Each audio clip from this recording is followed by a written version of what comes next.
I mean, you had David Fincher Yeah, on. David Fincher's fucking editing. nuts. Yeah, or David editor. Fincher's editor. Ridiculous. That was fun. What'd you learn from David Fincher's editor? I think two of my favorite things from him is one, he as an editor is very conscious of when people are blinking. And it's something that also came from another editor called Walter Murch, who kind of pioneered that concept.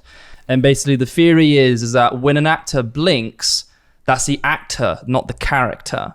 And so it actually breaks the illusion. And so what he does is he takes specifically where an actor is not blinking, or he chooses a moments when, if he's cutting to a reaction, their blink is at a specific line. So let's just say X character says something dramatic, he'll cut back to the person, blink, and it's that's them trying to process the information.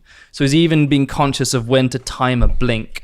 And if there's a take that someone has that's really good, and this is from another editor that taught me this one, who edited Andor, who also edited Chernobyl as well. What he also does is that if someone blinks and he also feels like it breaks the illusion, he motion tracks a still of those person's eyes, of the frame just before, and then motion tracks it on so he completely hides the blink.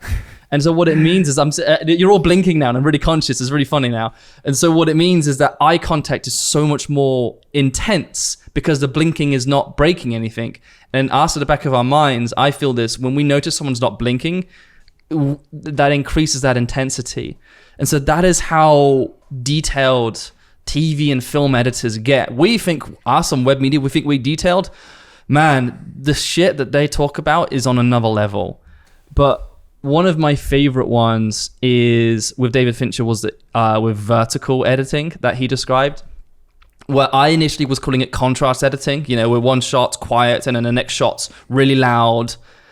He called it vertical editing, and he was breaking it down with the last film he edited with David Fincher with The Killer, and how that vertical editing of when we're seeing Michael Fassbender building a gun, and he's wearing headphones, and then when we cut back to his POV, we're then hearing the Smiths really, really loudly. We cut back out, and it's like super quiet, and he was using that to help build this really tense anticipation to when he's getting prepared to fire. And he was using the sound editing to help build that tension and that anticipation, and that is something that I became very conscious of. And then I implemented that in the last Michelle Carre video, where the video generally opens with vertical editing. And it is so powerful. And that's why I'm doing the podcast. I don't know anything about editing. These people do. Let them teach me something so then I can then be a better editor myself. I was editing this thing with CJ Stroud, and the client was like, he's clearly reading off the teleprompter and like not looking at the screen. And I saw he Googled, this was, well, I'm not going to tell you when. Tell us. This is recently.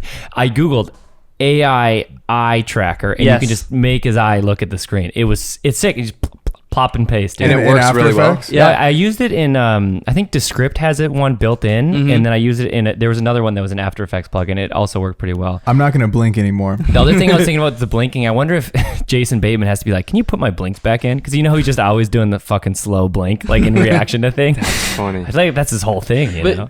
Actors, even like the most advanced actors, do time their I'm blinks sure, in the dialogue because they're aware of it, but they're not as experienced actors. They have to